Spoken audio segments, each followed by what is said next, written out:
Oh my God, look at you. Look at you. You look great. I said, look, it's you. Look at you. It's so great to see you. Hi, Jay. Hi, Lauren. My goodness. What is It's it great. like 42 years since we've seen each other? I think it's been 39 or 40. And I Yeah. have a funny little story. I went into Boston one day, and I think this is right after you started teaching there. Okay. So it So, wasn't just our graduation day. yeah, it was after graduation. It was either 84 or 85, and I was actually purchasing a set of drums at Jack's Drum Shop. And Oh, and I think it was opening day at Fenway Park at the same time. So I'm double parked and I'm loading these drums into my car, and and I see you and hey Lauren, how you doing? And then this Boston City cop comes along and said, "Buddy, move it." So I was like, "Good to see you, Lauren. Got to run." bye. Oh my God. What drum set was that at that time? It was a set of Yamaha drums. I think it was the total equipment nerd here. It was the Tour series, so it was nice maple shells. I remember the dimensions on the kit. It was a black wrap on it, and the 14-inch floor tom sung from one end of the continent to the other. It was a beautiful that particular drum was just sounded great. The bass drum sounded awesome too. Wow. The tom toms that came with it were the power toms that were really in vogue at that point in the mid 80s. The longer, and so positioning them on the bass drum was a nightmare. So since I've since sold the kit, and I'm back to just standard size drums at this point. And but going to buy equipment is an adventure, and I like going into a place and um, doing the hang there and checking things out, and just it's all a special day, if you go purchase something, and you go looking for something, it's an adventure. I enjoy Hunting that. and gathering, yes. Yeah, very much I, so. I mean the chase and the looking and the searching and the acquiring, that's it's all part of the fun of it. Oh, definitely, Yeah. definitely. And the more details you can give us about drums today is probably going to be the better, because I'm hoping, for more knowledge about drums and all that myself. Well, but from what's behind you, it looks like you're doing pretty good. Oh yeah, oh yeah. This Now, is, we were yeah, talking calf heads at one point. Do you have calf heads on that kit? not yet, but I'm going to get them eventually. Okay. I did purchase a calfskin head, but I'm afraid to put it on because the temperature is up and down and the humidity has been over and out. And That's true. so I'm You just going can't. to start it out with a smaller drum head.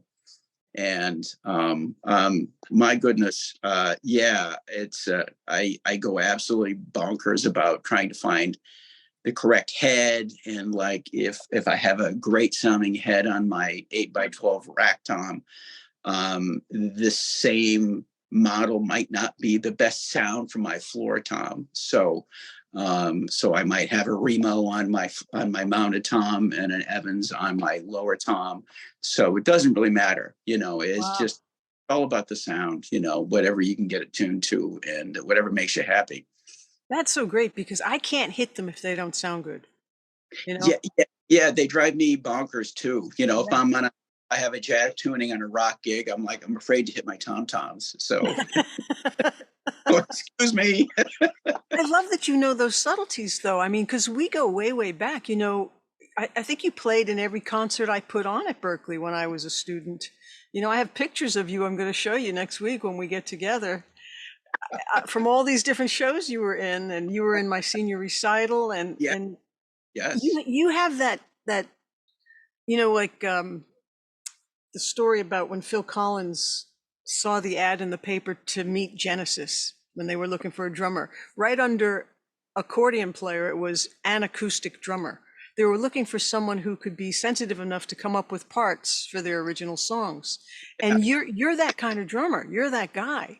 Like Oh, you played in those original shows of mine, and you played things that didn't disrupt me or confuse me or throw me off. You knew how to adapt and lead us and hold us together and make it groove in such a way that, it just felt comfortable. oh, And I'm gonna cry here. well, those things are really important to me, so Uh, they are to me too, and I remember the night of the recital, and I remember how you took the first set, you did all guitar, and how you were playing pick on an electric, and you were playing.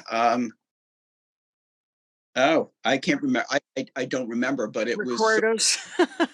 It, All those it was crazy classical pieces with a pig. yeah, yes, and I remember you putting little flags on the neck of your guitar when you played was it Stars and Stripes, Yeah. and Well, in those days, the senior recital for a guitar player was either you're a traditional jazz player or you're a classical player, traditional okay, classical player. And I wasn't. I was a pop rock player who loved the Beatles and wanted to write her own songs. And they said, you can't sing in your recital. And it's not a show, it's a recital. And you can't talk to the audience. And it's very serious. And you have to understand, we've never had any men finish this program. And they were throwing up before they went on stage. And so you're not going to be able to cut it. And all this kind of stuff from one of my teachers. And I was like, don't worry about it. I've played a lot of shows by myself before I even came to Berkeley. Like I put in my 10,000 hours on guitar before I ever even went to Berkeley. I I started at 9 years old, and I was doing all kinds of private parties and gigs and solo guitar and vocal gigs and stuff. So I wasn't afraid to do it, but the requirements were so steep because it was half hour has to be solo, 45 minutes has to be jazz, 15 has to be classical. And since I wasn't a traditional player with my fingers, it had to be with a pick. mhm. And now you can do anything you want. And I'm like, what? I mean, people are coming in playing blues licks and graduating playing blues licks. It's like, what did you learn? What kind of technique did you develop? I Yeah, went to Berkeley to become excellent. I was already pretty great, but I wanted to be excellent. And I wanted to be, like a supersonic musician. And I felt like that program did so much for my playing and the whole school experience in general. Like, what was it like for you? How did you start? How old were you when you started playing drums? And how did you hear about Berkeley and what brought you to Berkeley? let's see. Let me start with when I first started. My dad had funny stories of how when we would be in the family car on a Sunday and he would have the radio on, and mom and dad were not hip to WABC out of New York at that point. So cousin Brucey was who's that? He's not your cousin, and but the Beatles were happening, the Monkees were happening, and everybody in the neighborhood. We moved down to Long Island at one point from upstate New York, and all the neighbors were. It was 1966, and all the neighbors were starting to play guitars. And there was this one family that lived down the street, and there was a garage band or a cellar band, I should say, and I could hear the drums being played there, and that caught my attention. Wow. My parents got me a cheap Sears guitar or whatever the department store guitar was at that point, and I'm not going to try to play chords on this. I think I turned it around because it was acoustic guitar. I made it a bongo drum. Yeah, That's duh. awesome.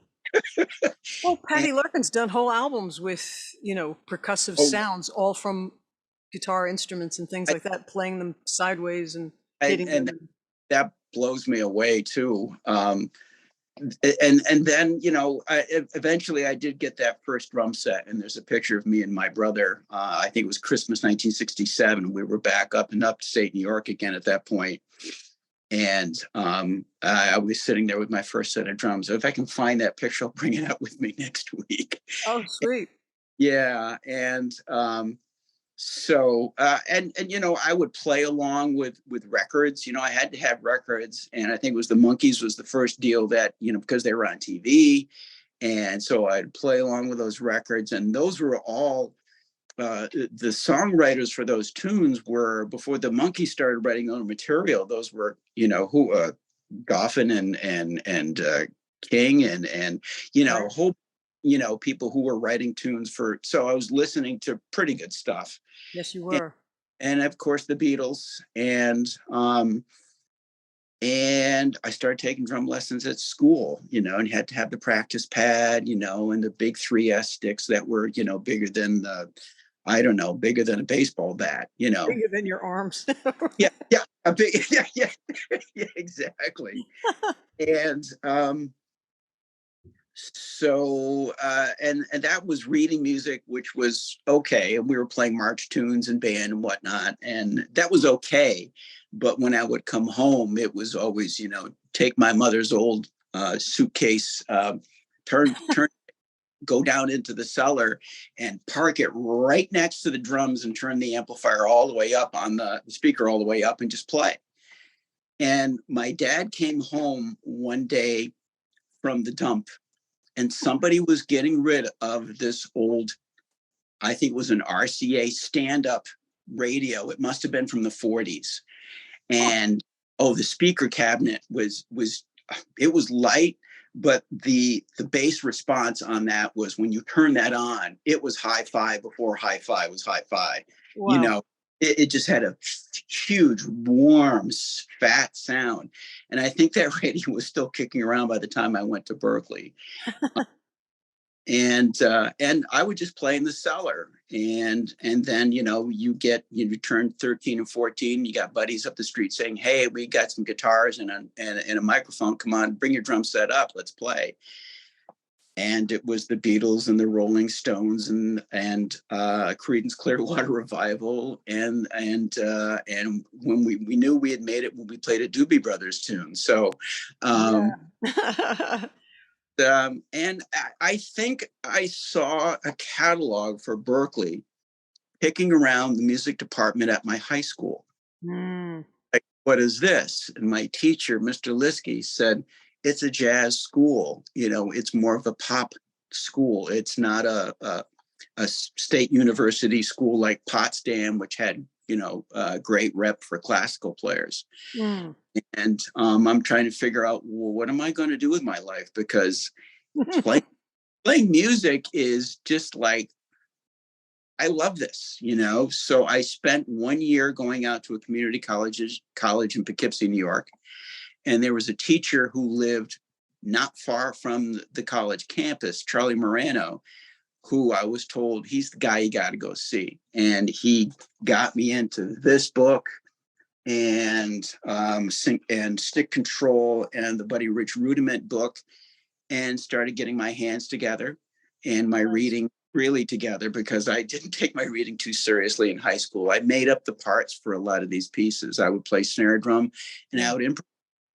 And my teacher was kind of hip to it. He said, well, it kind of works with what we're doing. So just make sure you stop the rests with everybody else. And so so I sort of got myself prepared in a sense for Berkeley before I got there, because I didn't want to be, Floundering. Yeah. And in the fall of 78, which that's the same year you got there. Yes. Yes. And it was no, there wasn't a lot of room to be, needing to get better at your technique. And so when I got to Berkeley, and my hands were together, I was starting to get some coordination. But guys at Berkeley like Ed Kaspick, Mm-hmm. who was a real delight for a teacher. He was really calm and really methodical and not judgmental, which That's wonderful. he was a wonderful man. And I was so I was heartbroken to hear that when he passed a number of years ago. And so he got me going, and he had me work out of Gary Chaffee's book. And it just got my sight reading together, got me playing some Latin feels that to this day, I have one piano player that I work with. He said, "No, Jay, we can't do the standard as a Latin tune. We have to play it as a swing, because that's just really in my zone." What was your major? At first it was, I think it was professional music. No, I think it was music ed. And then I moved to the I moved out. I still got a degree, but it was not in music education. I think it was professional music. And so it left me with Good one. leeway as to picking what I wanted to study. Yes. And I studied with Joe Hunt, and I took 2 semesters with Dean Anderson, getting some of my classical chops together. Oh, Uh, wow. yeah, and I also pulled out of my pocket and got on the bus out to Lexington, and studied with Alan Dawson for 5 months. Oh, man. Yeah, and that was February through like June of 1980, and that was the summer I stuck around in Boston. And the money ran out, but the lessons stayed with me for decades. And he was such a nice man, and he had me take again this book and orchestrate all the rhythms that are in that book in many different ways for Latin, yes, but for bebop and if I was at the drum set here and I had a better sound system, I'd play for you a little bit. But I can demonstrate some of that stuff next time we hang. And there was just so much to work on, and he would have me do drum set exercises, coordination exercises. But the deal was I'd have to sing a 32 bar tune as I played these exercises. Oh, cool. And that was really cool. And I use that with my students now. And Alan would get a chuckle because I'd start out in, like the key of D and wind up, at the end of the song in the key of Z. And and he would laugh and he says, well, yeah, I'm not a vocal teacher. So, but there was, You were modulating. You were hip. yeah, yeah, yeah, right. I was inspired by Ornette Coleman, right? So, What teachers did they have? Did you have teachers that taught you how to listen or how to groove or find a pocket with the people you're playing with? Like, because it seems to me that drummers have a special language with bass players, yeah, and it's yeah. it's unspoken, but sometimes there's just this synergy and this wonderful thing that happens. What is that? How do you teach your students what that is? I don't know that there was a particular class about that at that time, but with bass players, yeah, best way to describe it is the private school that I'm working at now. We have a jazz band, and primarily I will sit in on the drums and play. If the student bass player is basically still trying to learn their positions on the fretboard, there's a lot for me as the drummer to try to do to control to keep the music moving. Mm, When it comes time to for the concert, the bass teacher there, a gentleman by the name of Richard Syracuse from Saugerties, New York, um, comes in and plays a couple of rehearsals. It changes the whole dynamic of the band. I bet. I don't feel like I'm trying to push, push, push. He's I feel playing like bass. he's playing bass and he's setting down the time, and the bass player I think sets the time even more so than the drummer. And I felt I like I was just realized that. when he's playing and just really nailing it. I feel like I'm dancing. I Yeah, just feel, I feel like oh this is so much fun, I know. and I work with him in trio settings as well, and he's very sensitive to the song. I think a big deal of it has to go back to starting with the drummer. You really have to listen to the music, and you have to keep the form in your head. And Yes. and right here, you have to know what you're playing. And even when people go into their solos and whatnot, you have to hear the form of the song. And that's Hmm. really stressed with me is that you are a musician. Yes, you play the drums, but you're a musician first. And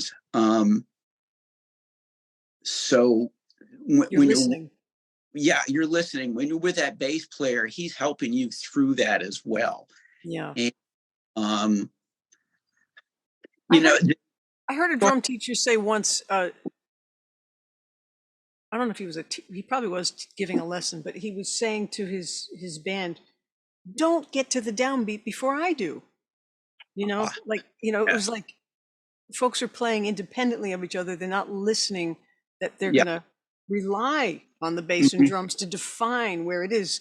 I think these days now with a DAW, with everybody recording and so many people doing things with MIDI and to a Yeah. click, Yes. it's a little easier for me to explain to them what I mean, because as soon as you decide on a tempo, you've decided where those quarter notes are. You've Y- decided then where those eighth notes are, and they are specific of where those sixteenths are. It's not up to interpretation other than feel, because Yeah. if they're strumming and they don't even realize that none of their hits are making it anywhere. They're not in sync with anything. It's like, you don't have this strumming hand together. What are you doing? And it's Yeah. like, listen to that click. This is where your eighth notes are. Um, I know there's the center of the beat and there's the behind the beat and there's a Yeah. little bit of the head of the Yeah. beat. Yep. But when I said, okay, I won't get to the downbeat before the drummer does, I'll get in there milliseconds after, I had another drummer say to me, no, get there at the same time with me. Yeah. Even though it's metronomic, it's still, there's a little bit of interpretation and feel. I mean, there's no getting around that. Yeah, When I work with students, get them to, um, and I try to work on all facets of playing, of working on technique, and getting your hands together, and then getting your limbs together to work in together, and to create a beat, a yes, steady beat, and I will say, look, there are certain recordings you should listen to, yes, uh, with good players, and there's things that you should pick out who you like to play along with. yes. And Me, it's Ringo and Steve Ferrone. oh, Steve Ferrone, wow, wow, wow, Mr. Groove, wow. Yeah, yeah. And Ringo, as a young kid, I had an appreciation for Ringo, and then I go off and learn all these other things, and then you come back to Ringo, and you go, Ringo's so refreshing. Yes, And yes. um, the early years of that band in '63 and '64, boy, those guys were killing it. You're talking about Uh, the Beatles. yes, I am talking about the Beatles, Yeah, um, I had to go back and listen to more to McCartney and Ringo together, and I you know. know, it where some bass players would try to play every little note that's being played on the bass drum, you Hmm. know, and sometimes it's musical, sometimes that's not musical. Paul would give Ringo so much space, and Ringo had a lot of feel, Yeah. and Paul his lines were so melodic at times. It would have that give and take of, of, if the bass and the drums are locking it in, that's great. But sometimes after a while, it gets a little boring. I mean, it's oppressive, and it's You can all, predict it. it's all a matter of interpretation, musicality, and so. I think what But they don't give Ringo credit for is the fact that he was almost like an orchestral drummer, an orchestral percussionist. He would just listen to the song, and sometimes if it only took t-t or a chop or a boom, and they'd make fun of him for not doing all yeah, this. And it's like, the song isn't calling for that. Don't you understand that? And so to me, exactly. it was almost like he was separate guys in the orchestra, being the whole Yeah, percussing department, the whole yeah, exactly. percussion section. And Yeah, that happened at a Pat Metheny audition I heard about. He had been looking for a drummer, and he had the whole rehearsal space decked out in different sets of drums and every percussion toy you can imagine. And everybody that came in as they played Pat's songs over the speakers, as to how was this person going to react to the music, and Pat was going to decide if the yeah, person go out on the road with him. Everybody was just trying to impress him. So they were running around to everything, doing a million things and just doing chops, chops, chops, chops, chops, chops. And then yeah. this one guy came in and just picked up an egg and did this. And Pat was like, that's my guy. Yeah, Yeah, yeah. because we know you can do all the chops stuff, but can you hear the difference between when I need chops and when I need a little egg here, you know? Yes, exactly, exactly. Oh, that's great. That's a great story to hear. All these little toys kicking around. I've got the egg shaker, and I've got the Wiro, and all these things. And I that's funny, and this is free association at this point, and I apologize. When I was at Berkeley, there was a church that I would go play at, St. Anne's, which was right down the street near was Symphony Hall, and they weren't much on having a drum set. Except once in a while there'd be a gospel tune, so you'd have to load in a drum set for that, and but I had finger cymbals. Nice. Yeah, and I played the finger cymbals on this one tune one time, and I think it was for Easter, so we had liturgical dancers and everything. Wow. And yeah, it was that was so much fun. But there was some of the sensitivity that I learned was with that situation of playing just what you need at that particular time. And the story with Pat Metheny of just looking for that one person, just playing the egg shaker, of just grooving. And all these crazy paradiddles and They're not coming through. oh, I'm sorry. All that crazy stuff is I don't get to use a lot of that. When you're playing in a trio or backing up a singer, or playing in Yeah. a smaller group, you play the groove, you play taste, and you try to make the groove interesting. And sometimes you're on a gig where the players really appreciate that and they can compliment that. Mm. And sometimes you're on the gig and some people are like, I don't know how to react to that. And that can be a bit of a drag. I bet And it can get kind of frustrating for some people too. If you really want to let loose and you've had a ton of training and you have all kinds of expertise, you're probably almost looking for something more progressive and loud and raucous or whatever to express all that. I mean, you just have to find the right music that it works in. right. Yeah. I remember back in the day at Berkeley, fusion was a big deal at that point. Yeah. And guys had, sets that could really haul and Hmm. really put it out there.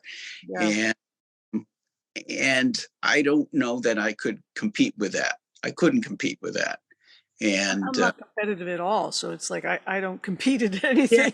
I don't even no, go to jam sessions. It's like that's just not my thing, you know? good point, good point. And not that I wanted to compete with that, but my point is that um, my style is much more introspective, I suppose, and I want to get to the heart of the piece. Yes, I love to play a jazz samba. I love to play bossa nova, and I love to get a little funky, you know. Hmm. But a nice pair of brushes on a nice coated head, and getting that movement, and that soul, that soul can happen there too. There Mm. was a spot behind the Mass Ave building, behind the dormitory. There was, I think it was a church. I think it was St. Cecilia's. They had a little green area Still right now. there. It is still there. Yep. Okay, statues and stuff, Yep. and the benches. I used to take like a little a folder out there and a pair of brushes, and I would sit on one of the concrete benches, and I would just play on that manila folder. Or it wasn't a manila folder, it was a folder that you could put papers in, and it had some resistance so you could get that nice Oh, cool.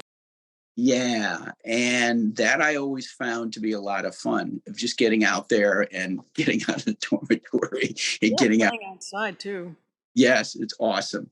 And with bass players, I like bass players who are gonna, who give and take, and good bass players opposed to not so good bass players. And teaching groove is um, kind of well, not nebulous. That's not the word I'm looking for, but it's a concept, and it's It is kind of nebulous. an oral concept, AURAL, and it's it's you play along with records, and you learn good time, but Mm. you have to be able to sing a song within you. and as you're playing your instrument. And when you're practicing your coordination exercises. Can you do that and think of a song at the same time? And for some kids, for some students, the act of being able to sing or hum while they're playing is a hard thing for them to do. Some kids can't do that. It's like adding an But extra limb. yes, yes, it is. It's Actually, certainly an extra task for the brain, you know. it certainly is. And but for the ones who sort of work on that and start to get it, their time does improve and they become more musical, and they're not hitting the cymbals as hard. They're trying to hear what they have in their head. What they're thinking about. Yeah, what they're What thinking of. you're talking about is focus, because if you're not counting and paying attention, every beat sounds the same. You don't Yeah, know where you are. yes, So exactly. saying words and following through, like, because we grew up listening to songs and wanting to play music because of songs, not like I just want to shred, or I just want to learn this lick, or I want to look cool playing behind my back, or whatever it is. There was songs we were wanting to participate in, and we knew when you put the record on, it kept going. So Yes, you kept playing to the end. We could play a whole song. yes, I mean, these days, I don't know if it happens with your drum students, but with guitar students, it's like, hey, do you know this song? They go, oh, yeah. I go, okay, let's play it. They go, oh, no, I don't know it. You're like, well, what do you know? it, Well, I know the riff. Okay, play the riff. Well, I don't really know it. You know, so there's levels of, I've heard of that. I know kind of how that goes. I can play it. I can't play it in time. I can't play it in front of people. I certainly couldn't play it on stage tonight in front of thousands of people. Like, you need to know it. yeah, They don't understand what it means when you hit that downbeat and somebody counts it in. It's you're on. You know, it's yes. like you got to break the silence and go and keep going and know where you are and get to the end with everybody. Yes, yes, exactly, exactly. Hello. Yeah, I that having having the musicality when you practice, I think set your mind up. And yes, that's an interesting thing that you said. Those records kept right on going. You go from one song to the next, Yeah. and that We didn't was have a space bar to keep stopping it. You know, it was like you had to find your place again with the record needle, you know? oh my gosh, that's a memory. Hmm. Um, um, there seems to be, and this is not to be critical of what's out there now, there seem to be one or two places where you can access this song on your vinyl or Mm, on the radio. Was hit or miss. You'd have to wait for the song to come back around on the whatever right. the schedule. And so it, and I don't know if something like, well, it's that song is here now, it's streaming here, it's here, there, it's everywhere. I don't know if people kind of lose track of where everything is. However, um, but I've had I've had to enforce that more with my students. At they take drums for credit with me, so it's like, okay, you've got to start playing, put those ear pods in and play along, and then go back and play again. You Yeah. know, no matter how if you're you have a little Walkman with a CD player in it, yeah, not really, but um, or your phone, do it again, and and Yeah. and and build up not just the 3 minutes and turn it off and walk away, but be with the song for a while. Let it absorb. Let it change your heartbeat a little bit. Let it change the dynamic within your body. And Mm. you know about the fact that you sit down with your guitar and start figuring something out, and what you were thinking about earlier in the day is gone. It puts things in perspective. I love And that. Yeah. the same thing with me. If I'm like, well, I need to be working on this, well, okay, I'll get to it. And finally, when I sit down and work on it and go headlong into it, my blood pressure goes down. Because you're meditating. It's your meditation. Yeah, It's your centering and your aligning with yourself. It's coming back to who you really are. that's so true. It's a That beautiful, beautiful thing we have. exactly what it is. Yeah. Exactly what. Um, for groove, sometimes also with students, I will have them. We do have a set of conga drums at the school. They're not not to be moved out of this room, but for them to get their hands on the skin, on the mule skin, to actually try to just play a little bit, not to try to learn them how to do a slap and build up the calluses and all that. That can take a while and that can hurt. But just Hmm. their hands on something, and put the sticks down and put the brushes down, and just their body feeling that um, that and I think that translates of that's a form of meditation as well, Oh, and absolutely. and it helps you dig into the groove a little bit better. Technique aside, Hmm. get at the drum and just Focus. play it. Yeah, yeah. Do you have And tips right there on the conga while we're on that about how to hit it or tap it without breaking blood vessels in your fingers? Like I don't have enough meat, it seems like, on my yeah, bony fingers that I can't really play things by hand. I I need to do it wrong. well, funny thing, I gave up a lot on hand drum stuff many, many years ago. I took a fall one time and I broke my left hand. And Oh, yeah, but I the two bones right in here cracked, and so it was 6 weeks before I could play again. And so wow. when if I was to sit down and start going at the congas again, at this point, it's still I would get achy, and I didn't per se take any lessons with on the hand drums at Berkeley, and I've Yeah, not. I improvised on my own. yeah. And if I stayed with it for a long time, Lauren, I think I would be able to develop a little bit of a callus and get something going on. If you watch the best players, it doesn't look like they're really hitting it hard. There's a No. certain technique where they draw the sound out of the drum, Hmm, and that's so cool. I must admit not up to par with information on the hand drums. I just use different Oh, textures and oh mallets and sticks and clumps of yeah, things. those the That sounds good. I'll use that. those are yes, I've done that on congas and whatnot. Those rods, those like Yeah, broomsticks, right. wonderful. They really And there's all sound. kinds of Yeah, plastics and the plastic guys. And yeah, Lauren. Yeah, how about these crazy things? What the heck is this? And you're like, it's a I tube. Just hit oh, oh really? it. Yeah. Oh, wow. Yeah. Those tubes are cool. You could get them pitched and whatnot. And I did a general music class in school where Wow. you know, the kids would love those, and they would be Really? hitting the floor with those. And we get these little patterns going, and it would, it was Mr. Bradley. Can we use the boom whackers today? I'm like, okay, That's so cool. go play with the boom whackers, and basically, I wouldn't have to wouldn't have to ask them to play anything. They would just go after it. I love what Yeah. you said about the heartbeat before, because Jim Keltner always said that about George Harrison. He said he just had a beautiful heartbeat. Like his sense of time and his sense of writing a song. Jim loved playing to George Harrison songs.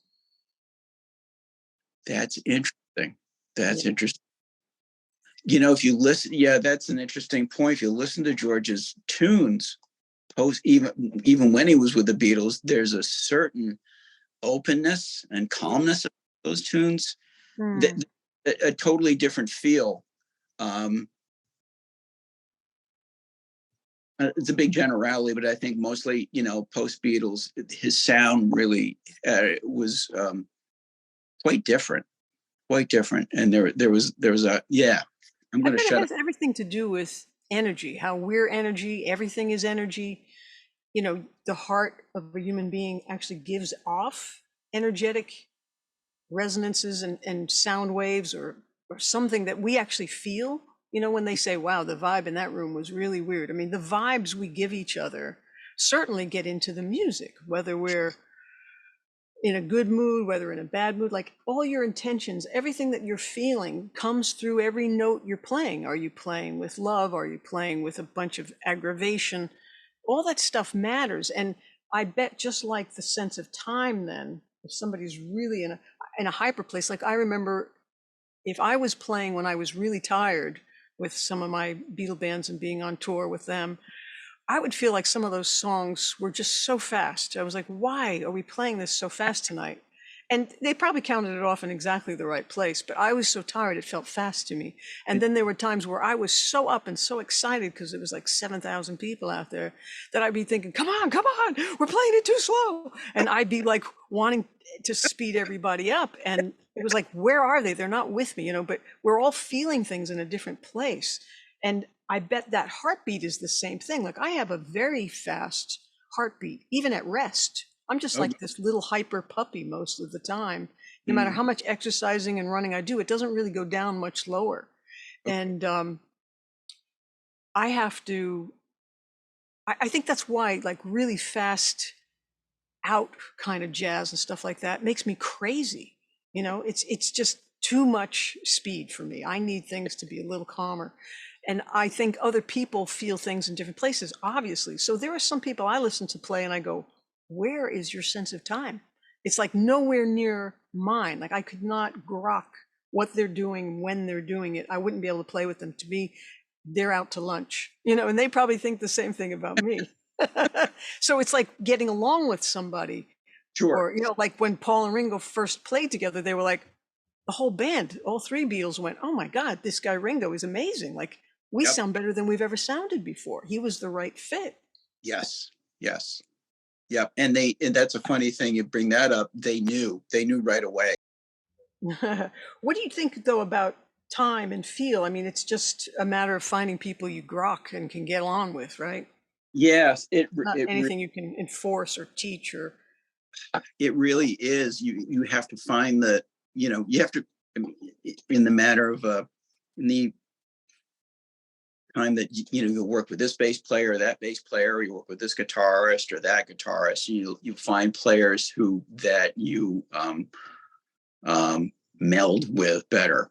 I like that. And Yeah, meld is good. yeah, I got on a gig one night with a singer in Great Barrington, Massachusetts, and she's a great singer. I really like working with her. I'd never worked with a piano player before, and this guy, his name is Benny, and he was killing it. And I heard lines that I hadn't heard since. Well, he reminded me a little bit of Horace Silver. There were some lines in there from Ooh. that were like, oh, this cat can play, and he was Mhm. just this really unassuming, nice guy, and he would play the nicest voicings at the right time in the right octave and not get in anybody's way. And then when it came around to playing his solos, the solos were you use that term shredding. They were not shredding. He was just playing the best notes at the right time with the right rhythms and the right space He was to help. singing. He was breathing, Oh, and it was just and it just feeling. and it makes the groove even thicker. Yeah. Makes that stew even tastier. Yes, And yes. and I'm like, wow. So I asked him on the break. I said, Benny, if you listen to a lot of Horace Silver, he says, yeah, among others, and so whenever this particular player is, whenever I'm on a date and he's on it, I'm just like, oh, this is going to be fun. This is going to be a That's blast. And it, the fun. I Fun and think, connection, thank you. oh man, and he tells good jokes on the break too. He's a funny guy. So, Yeah, um, and and easy. and funny thing is about it, I'm thinking, well, he's a jazz player, but I've heard him play pop gigs too, and Mm. he's perfect. He's just got huge ears, and doesn't put up any wall saying, well, I'm not a pop player, and he's maybe 15 years younger than me. He's maybe 40, and Wow. he's just a free spirit, and just loves it. And when you have guys like that in the rhythm section, it could, if maybe you're not playing with the best player, that bass player that you like, the bass player you like the best, it just changes the whole landscape. And everybody is just listening to each other, even more. And Mm. you know it, And it the you whole know thing just rises, like there's like, you know, Yeah. Like, what do they say? The Irish saying, I think it's something like a, a rising tide lifts all boats.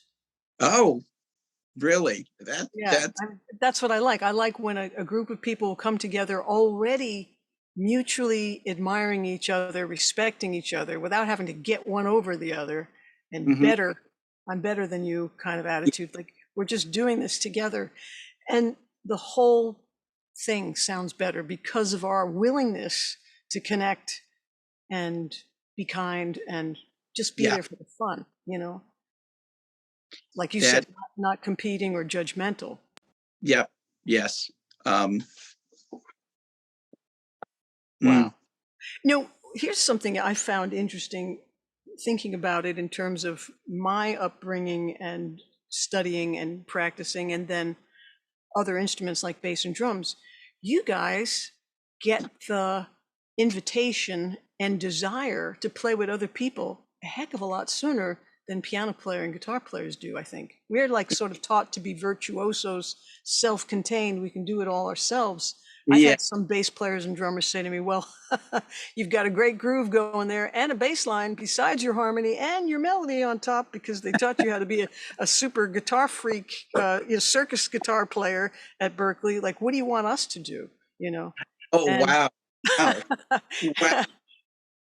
Wow. but bass players and drummers are always looking for people to play with. Like Ringo doesn't even practice. He says for years he's never practiced. He's just looking for people to play with. So with Yeah. all those playing opportunity hours, you're getting around to everything anyway. Everything that matters for playing with other people anyway. Yeah. If you're playing with good folks, the people that you really want to play with, or in directions that you want to go to, Hmm. uh, yeah, yeah. Super I cool. I've taken up taking some lessons on my own with a teacher over near Woodstock, New York. Like once a month, I go over and grab a lesson, and it's thrilling for me, and to be able to sit there and play a snare drum piece with him, and this cat who was from New York originally, and he's like, wow, okay, this guy's a real serious dude, nice guy. Get over to his place, big mug of coffee coming out of the French press, let's go play. And but it's made me even more hungry to, okay, I am practicing, but it's made me more hungry to get out and play with more players and some different players and play in new situations. I love that And we're still studying. We're both still learning new things.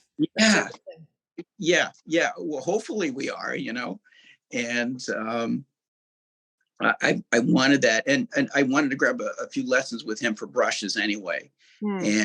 And but getting back to your point of the drummers and bass players always looking to play with people, and that's great. I it, with the I'm not going to say the economy is bad, but things have changed um, where places were hiring quartets and quintets, they're now hiring duos and trios, and Hmm. the drummer doesn't get called for the gig.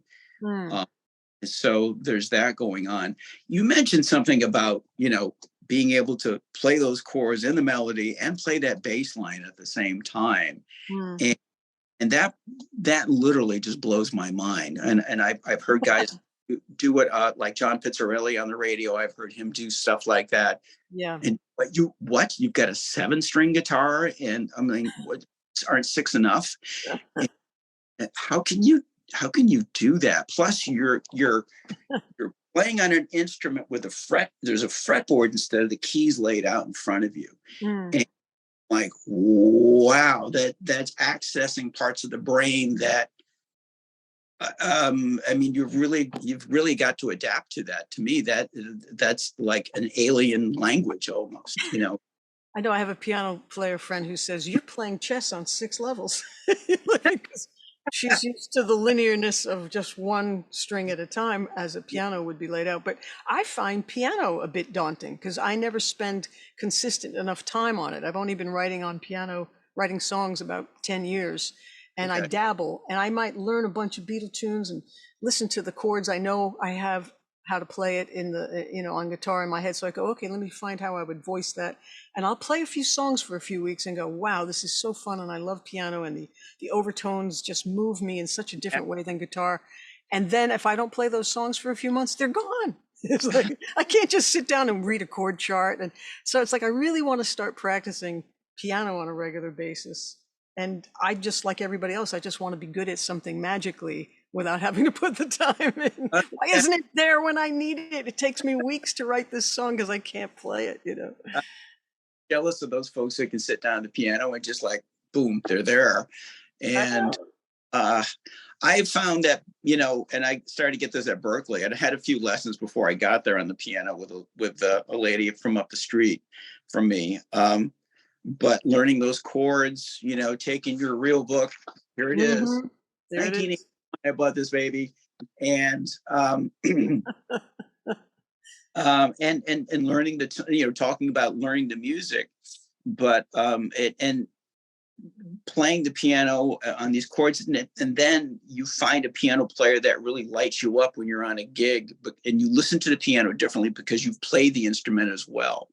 And, Exactly. and it's enlightening, it's exciting, it's thrilling for me to see somebody just dance over those keys and just like, well, this is what were the terms back? This is a sharp nine with a blah blah blah on the bass, and like, oh my gosh, I'm gonna flunk the course. But So but great. it's those mad scientists at the instrument that are just thrilling to Yeah. play. And I was telling you about that guy Benny, and it was just, he can be really simple at times, and other times he can just, he can really park it, and get these huge glorious voicings that it just propel the tune and propel the groove, you know Hmm. and and man, piano is so much fun. Totally is. What else do you play? um I include everything that you dabble with too. I mean, because if it's got strings, I can get music out of it. So I've got mandolin and yeah. ukulele and a bouzouki and a Oh, swarmandel and a Indian harp thing, and there's all kinds of things I have hanging around. And I'm not a virtuoso on any of them, but if I need a particular thing for one of my songs, and I yeah. don't want to do it via MIDI, and I want to mic something nice, it's really fun to put that in the songs. And if you're touching them and playing them and finding music with them, you're playing them. Yeah. Doesn't mean that you have to be proficient or as proficient on everything. It's a matter of letting yourself express yourself through it. And your musicianship comes with you.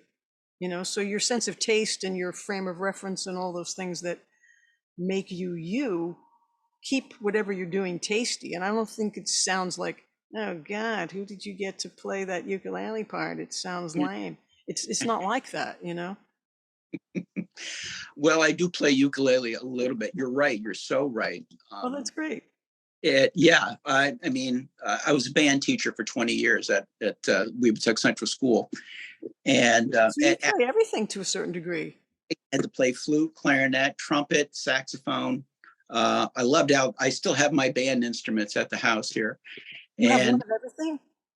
I played trombone. I did. We didn't have a string program, so which was okay because to stay sort of proficient in all the wind instruments, it was, it's time consuming. You bet. But it was fun though, making connections with kids that way, and seeing their eyes pop when they get that sound on the flute for the first time. Right. You know, they're learning how That's to play so cool. head joint, and then they get it, and before you know it, you have 6 or 7 fourth grade girls in the room going, I got it, I got it. They're yelling and screaming and just, and then they run back to class, and then they run back to lesson next week, and then getting that little information from their homeroom teachers, and just like on, they couldn't stop talking about it, and not that that's me per se. It's just being able to be there at that realization in a child's life that they can do this, Oh, and start exciting. and then start to get, hold the flute correctly, and get the positions, and then, get that the G, and then the A and the B natural, and then working, and then, it was just such a blast. um Well, it's a and real skill they're getting to participate in. I mean, that's what everybody's concerned about now with education, is that kids aren't investing any time in any kind of deep way to be good at anything. yeah, exactly, right.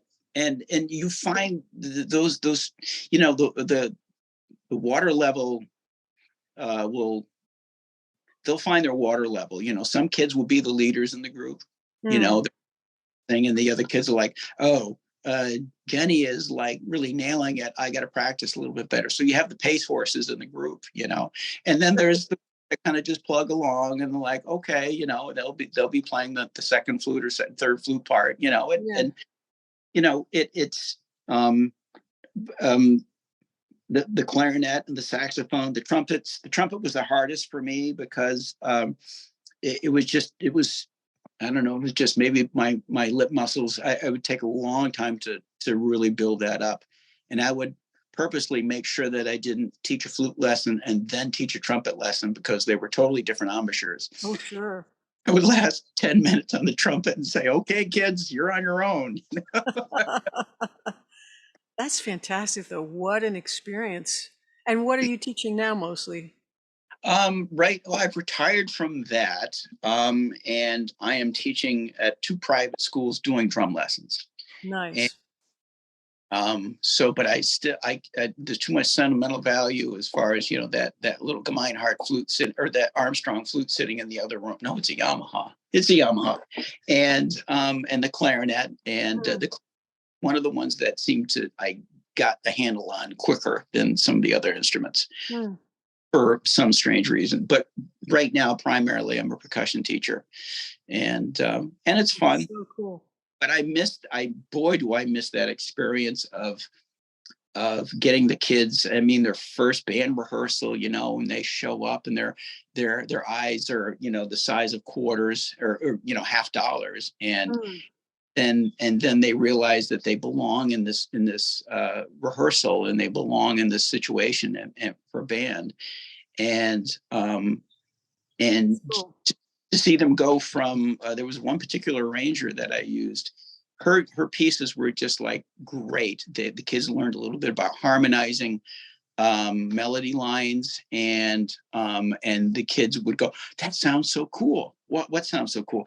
Well, you have the melody, Mr. Bradley, and you have this other thing going on too that makes it sound even better. I said that's called harmony, and then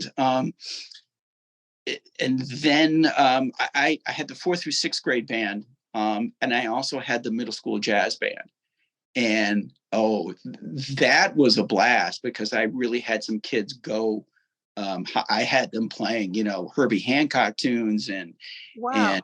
Miles Davis, and then there's the pop tune, from one of the movies that comes out. You'd feed them that and let them have fun with that, but you always try to keep them just advancing. Cantaloupe Island was one of their favorite pieces. Right. And we actually did a Wow, version of man.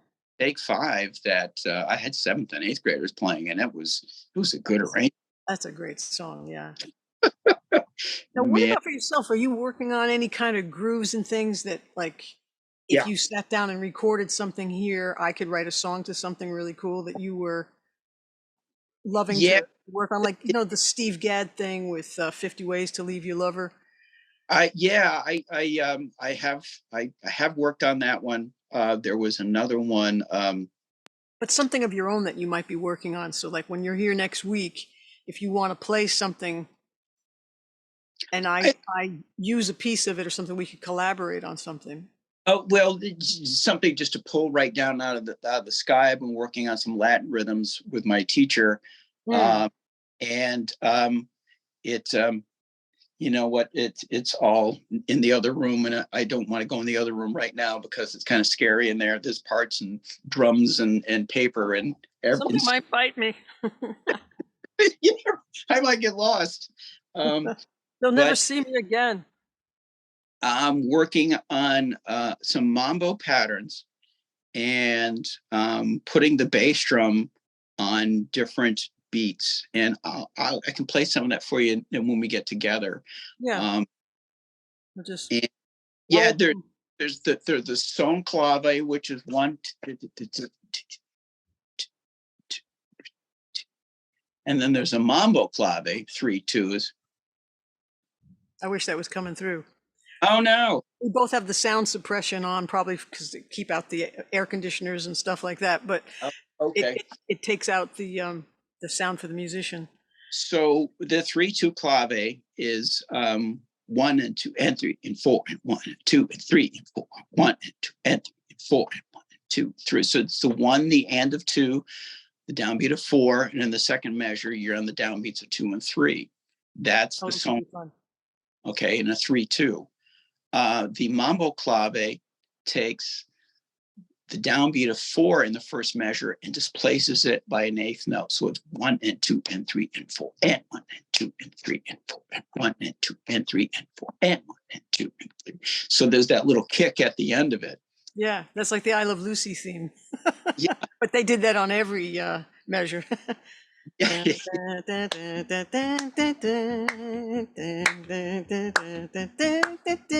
It was just like, what the heck is that? Yeah, back in the 70s when that was on reruns all the time on Channel 5 out of New York, Yeah. I would notice that beat. I was like, is that What's drummer drunk or something? What's going on? Oh, but even the theme song I'm using for this podcast is a song of mine called Night Vision. And it started off as a little guitar idea. Da, da, da, dee, da, da, da, da. And it was nice and mellow, like almost every other little guitar thing that comes out of me. It's this mellow thing. And I thought, okay, don't write another mellow thing here. Let's see if we can spice this up. What if you program a groove, or find a loop somewhere in Logic or whatever. And so I grabbed a loop and I noticed this really cool drum fill, and I thought, I'm going to offset it. I'm going to play my little guitar thing at a faster tempo in the wrong place on purpose, so that this drum groove makes it sound cooler than it actually is. And then I had a friend of mine, Michael Bean, come in and play the actual drums, and he imitated those fills. He played what that drum groove was doing and made this song really kick. And it started off as a simple thing, but I wanted to stretch it and do something else with it. And, I turned it into something more exciting because I was looking for more excitement. Like once you've written hundreds and hundreds of songs and they're all in the sort of 92 to 98, you're like, okay, how about how about branching out a little bit, surprise me. Like I have to keep exciting my own ears, like I'm writing music for me. I want to hear something different, so. I got that CD of yours. I'm going to go back and listen to that. And I can give you one of everything once you're here. I still have tons of CDs of every one I've ever made. Awesome. I've been working. Yeah, that's cool that you did that. You displaced things a little bit, and that makes it Ooh. Totally messes with your mind. And Interesting. it's like coming into, you turn on the radio and you're listening to this jazzy salsa piece, and you hear all these rhythms going on at once. And in my younger years, I would go, "Where is one?" I was just gonna say, yeah. There's a lot of jazz I feel that way with, and I know friends of mine would say, "Well, it's a circular way of counting," and I'm like, "I don't know what you're saying," but I find that kind of stuff fascinating. Ooh. And that's one of the things I've been working on and trying to incorporate into a four rhythm groove. And so it comes and goes. I sit down. I've got a little drum kit out in the living room where I will, in the morning, go out, grab my coffee, and if I feel like it, I'll just sit down and start playing on it. Nice. The neighbors don't mind. Anyway, That's good. yeah, and I'll just get working on that particular groove, and I find it hard to incorporate it into some of the pieces that I work with the singers that I do work with. Those are jazz situations, so I'm slowly trying to find the right niche for it. It might not work at all, but as it stands itself, it's just Maybe I could help you with that, like, because I'm not as familiar with this Latin this or this African American this or that sound from Bali this, like I'm good at messing up traditional things because I don't have those in my wheelhouse. But You, I can make something out of it. And I like the challenge of saying, here's an interesting puzzle piece. Where does it make sense in my brain and in my sensibilities? And how can I make something cool out of this? huh? Okay, all So that's right. why I'm asking for some grooves and stuff, because you'll listen to what I did and go, oh, that's not where it's supposed to be at all, probably. But again, to me, it's like I want to do something that surprises my ear. Uh-huh. Yes. I might be able to come up with something fun. Okay, cool. That sounds like I'll pull some more stuff out too. All right. Very now. Tell me, when did you start playing drums? I think it was around 1996. I mean, because when I was a little kid, my very first couple of bands playing with my good friend Tommy Carabalese, I'd say, yeah, everybody, let's rehearse at my house. So he'd leave his drums there and let me bang on them. So then when Berkeley got the 921 Boylston Street building, there was a drum set in every classroom.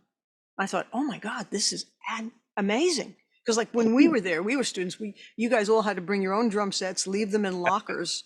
yep. And there Yep. were no amps in the classrooms, there were no drum sets in the classrooms, there were no PA systems. It was like, if you're stupid enough to play electric guitar, you got to bring your own amp to school. And I used to roll it on a luggage carrier. You know, it's like, in my Yep. day, I used to have to walk up the hill in snow both ways. And it's like, it's true. You know, I used to live on Peterborough Street in my senior year, and I'd carry 2 or 3 guitars to school and a Yep. luggage carrier with a polytone amp on the darn thing Yep. because I wanted to play electric guitar. And I started staying after school, after teaching, just to play the drums. And I realized I've got potential here. So I Cool. got the Yamaha Stage Custom set at cost. And then I bought some used cymbals and hardware, and I was on my way. I had that kit for 22 years. And just a Wow. couple of years ago, I got this Gretsch Renown set. And Yes. I kind of miss the Yamahas because the kick drum was much shorter. Like this is a Yes. very, very long kick drum. And so this is the first time I've turned it around so that the kick drum is now facing the corner to not take up so much of the room. We'll see Okay. how it actually sounds. Okay. All right. But I also liked the sound of those toms. I liked the dimension of those drums. You know, it's like when I was starting with guitar, I had no idea there were different shaped necks and radiuses and heights of frets and thicknesses of frets. And there are some guitars that the frets are so high and so big for bigger players with bigger hands and more meat on their fingertips that when I do a glissando and try to slide up a Yeah. string, instead of going dee, it goes ding ding ding ding ding ding ding ding ding ding Yeah. ding. It sounds like a piano because those frets are like too big for me. So some of these drums, it feels the same way. It's like, do you need a set this big? Not really. I'm not Um. doing a big power rock show. Maybe I need a smaller kit, you know? Oh, and we've talked a little bit about what was this that one drum store in South Hadley. Yeah. Um. Wow. About uh Just makes man. you want to have a ton of money and go have fun and buy all kinds of things and experiment more. And but yeah, I've noticed on some of the lines, production lines of like this drum will have a standard 22-inch head, but it's a length of like 18 or 20 inches long. And I'm, holy smokes, if you wanted to, why don't you just go out and chop a tree down? It's a log, you know? And Live on that log. yeah, I've gone back. The drum set that I played your recital with, I still have that drum set. Oh, wow. Yeah, that's like an early '60s set of Rogers, and that's the biggest bass drum I have. That's a 20-inch kick head with a 14-inch length. Mm. And my other two drum sets are both bebop kits, and my Gretsch bebop kit. Man, that bass drum, I don't even, I've gotten so I don't put anything in the bass drum anymore. And these are for live gigs. For recording, I would definitely do something different. Yeah. Um, but it's got a Pratt muffler on it, which has a knob, and you've probably seen them. All right. Um, is the knob, and it pulls the felt strip right up to the playing head on the inside of the drum. Ooh, Yeah, it's you so dial great. in Yeah, yeah. And what you I've been want. dialing it in on the last few gigs.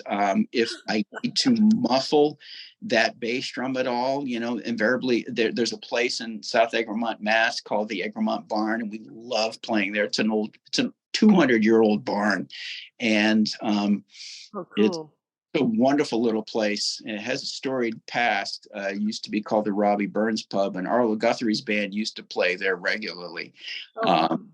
Backup band, and those guys are still around the area. But at any rate, I was there a couple of Saturday nights ago, and the sound engineer comes right up and puts that microphone right in front of the bass drum. I'm like, okay, this is a little place. This is not like, but I had to, if I muffle it, I will take a hand towel, and I Yeah. a towel, and I'll put it in between the bass drum pedal and the head itself, and it'll take away some of that extra resonance. Uh, Nice. and so, but on other spots, it's just perfect, and I like the depth of sound that I can get from. There's a lot you can get out of a little 18-inch kick drum, Oh, yeah. and I've taken a Ludwig. I got this Ludwig Rockers floor tom off of eBay, and it has the same nice maple shell that the Ludwig Maple Classics have, Oh, wow. and I got the conversion kit, and it's a little 16 by 16 bass drum, and I get a note out of that, and I use this on a trio gig with a guy from Great Barrington who will play lots of samba, bossa nova tunes. And bossa nova is, I've sort of learned, basically it's 1 and 2 and 3 and 4 and 1 and 2 and 3 and 4.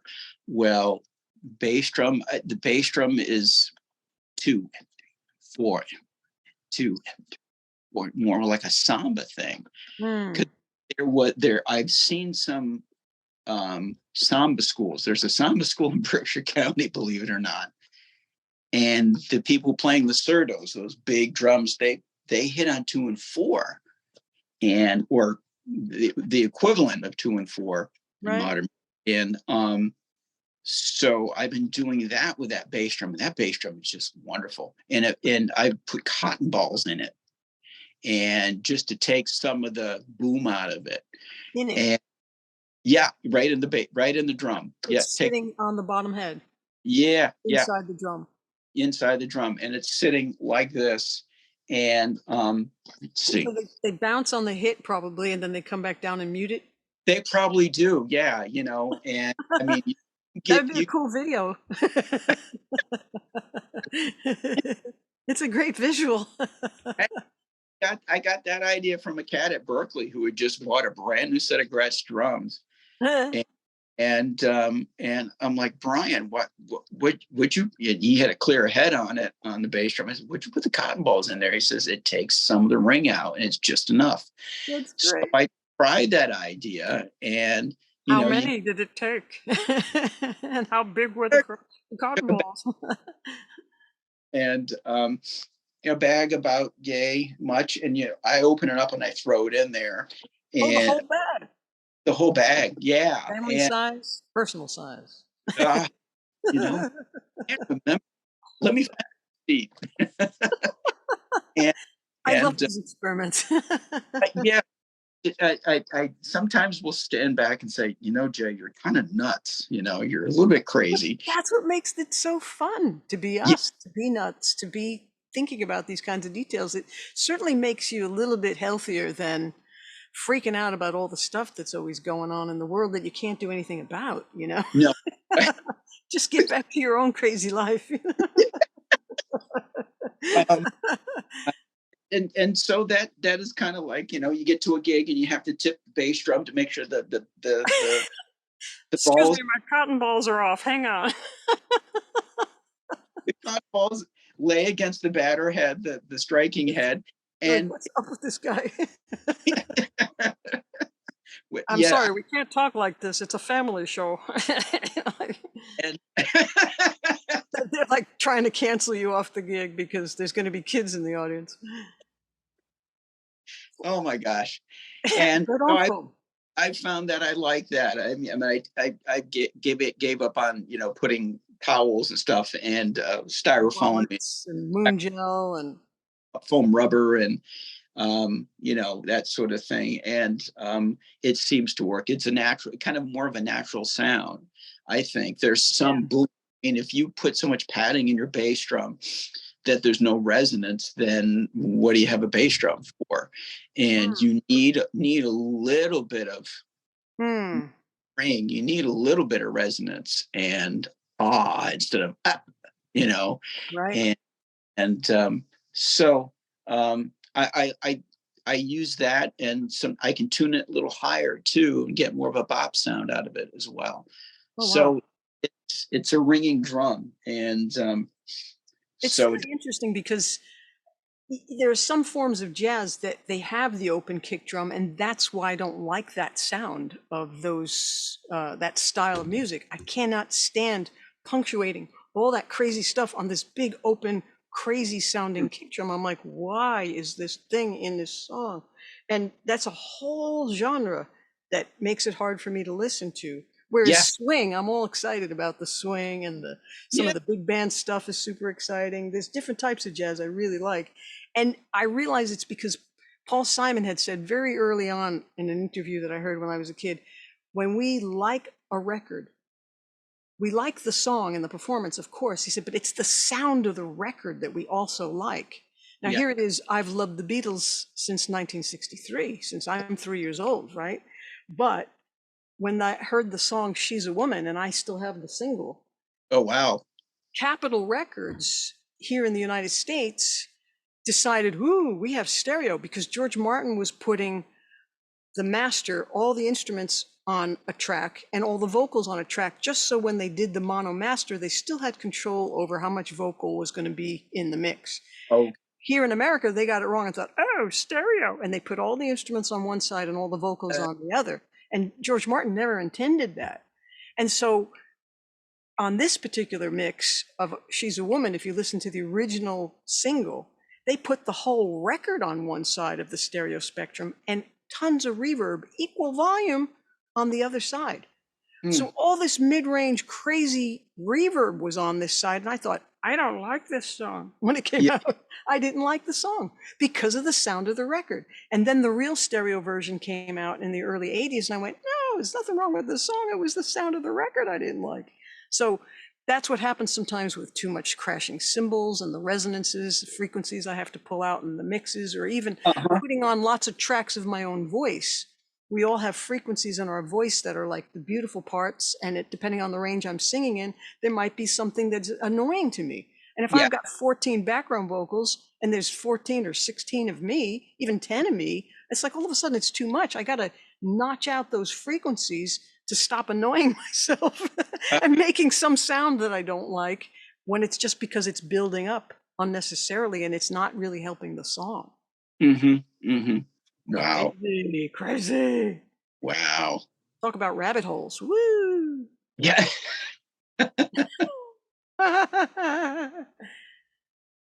Amazing.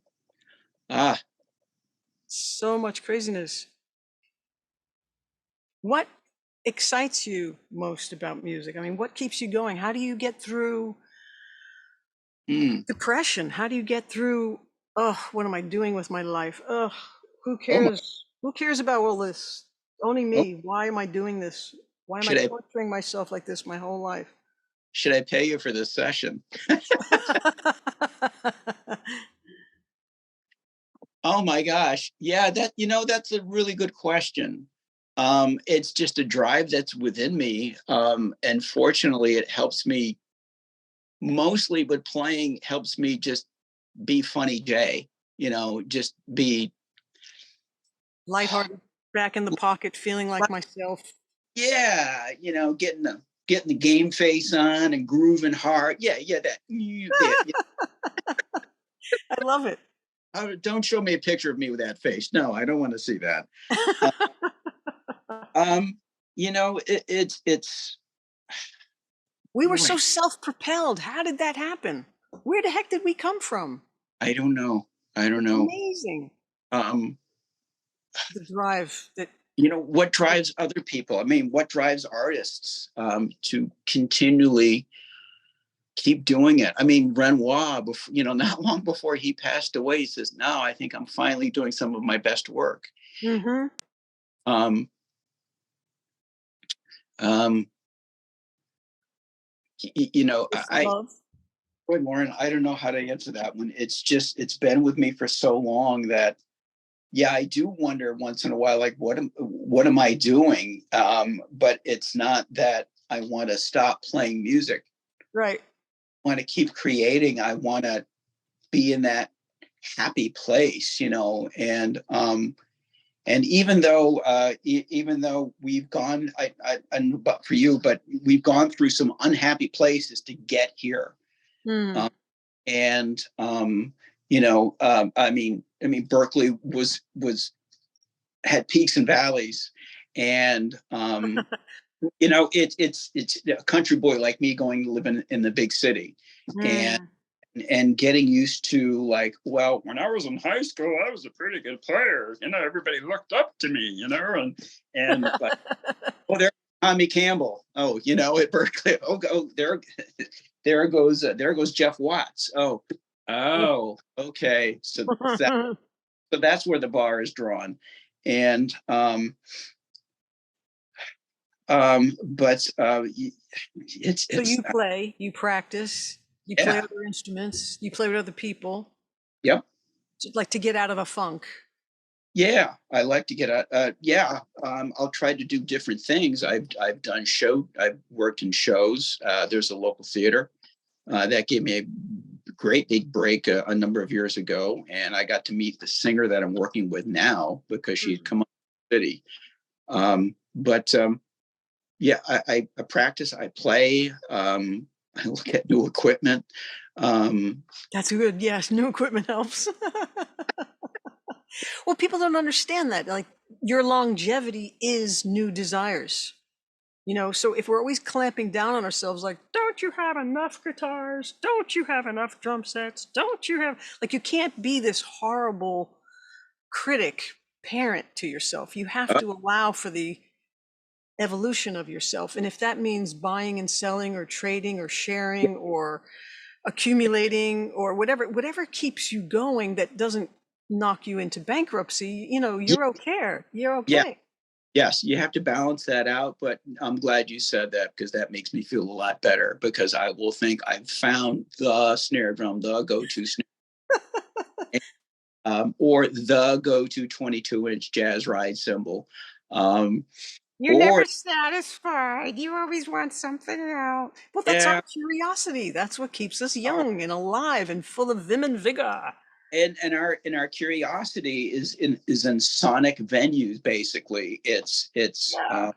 if we find that right sound, that just, my gosh, I Makes mean, your if chakras spin, gives you goosebumps. it does, and it makes the pocket this huge, and you like, you just live there all night, and you I was like, gonna say you could live in it, yeah. you could live in the pocket, take it with you.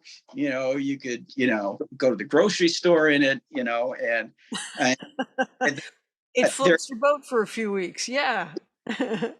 does, and there are some gigs where you just don't want to get off the bandstand. Like, oh, well, I'm sorry the trumpet player doesn't have a lip left, but I want to keep on playing, and That has a lot to do with focus too, because if you can train yourself to keep focusing on what you remember about acquiring that, desiring a new thing, or appreciating the things you have, like, what we appreciate keeps appreciating, and what we depreciate depreciates. And if you're in a cycle of negative thinking and you start depreciating everything, you'll diminish yourself to non-existent.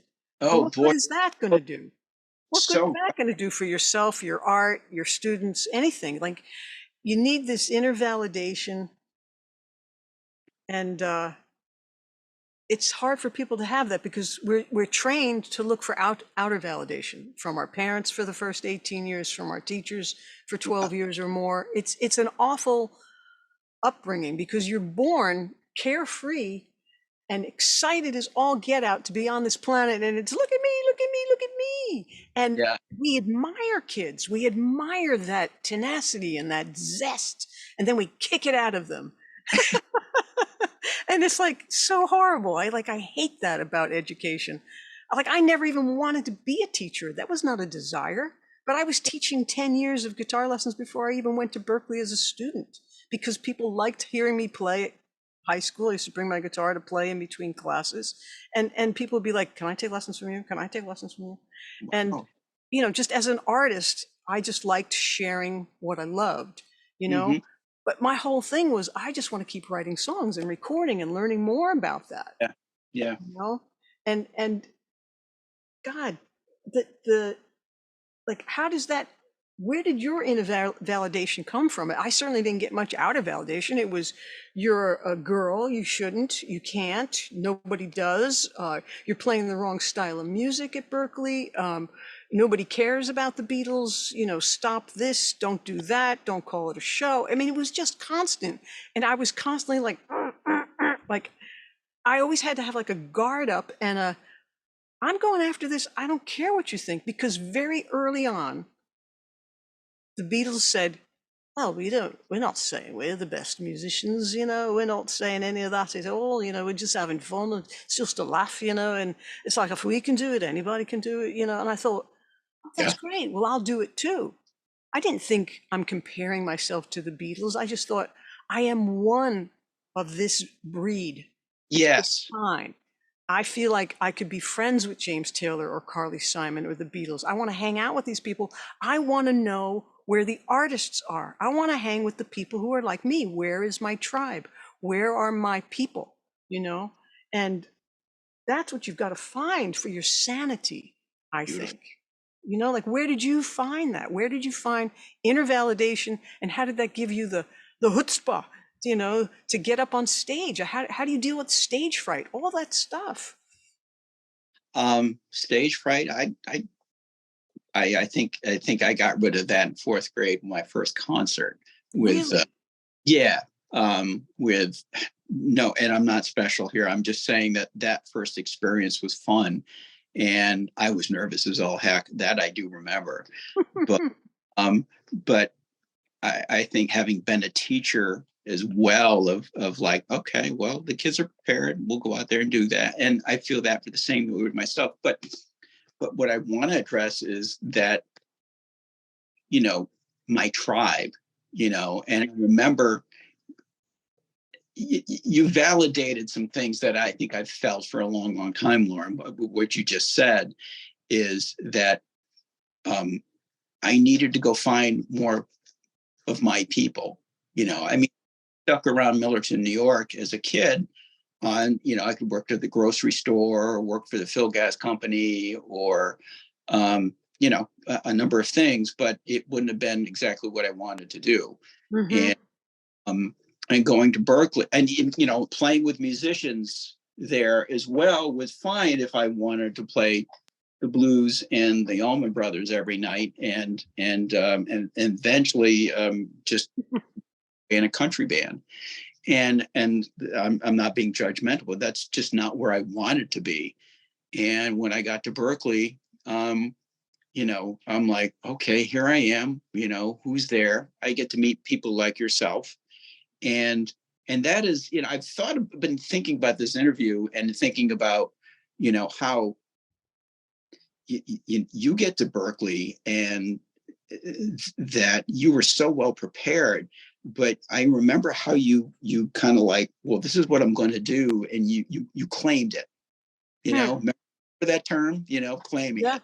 Yeah. Yeah, What did I say? What did we talk about in those days? you know, and of just claiming that gift, and saying okay, and going for that, and I think um, I'm not great with words. I'm really It's not. like you have to put the label that you want on yourself first. If you have a dream or a desire and you think of yourself as a producer or a player or as an engineer or whatever it is, an arranger, it's like you have to believe in that and give it to yourself first, even when nobody else thinks of you as that. Yeah, right. Arnold Schwarzenegger says it's like, be great at something and tell people about it, or find what you love and share it. It's like you just have to be bold enough to say, this is what I do, this is who I am, this is what I love. And if you want to share it or you want to be a part of it, I'd love to have you, you know? But not that I'm trying to change you or you should be trying to change me. No.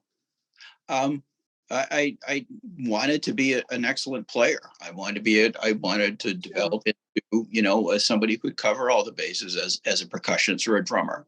Right. And we had the rock background, and jazz just intrigued me. And so when I'm at Berkeley, identifying with my teachers, identifying with my compatriots there, and I was going over to the music store, what was Looney Tunes, and grabbing the records. And I remember that first Art Blakey album that I got and put on the records, and it just lit me right up, Yeah. you know, hearing the trumpet line of Lee Morgan and Wayne Shorter, and like, holy smokes. And Art was not the most technically proficient drummer, but boy, he had a spirit to him and a groove to him that Mm, just it just lights a fire. It lit a fire in me, and it still does to this day. I go I back and listen love it.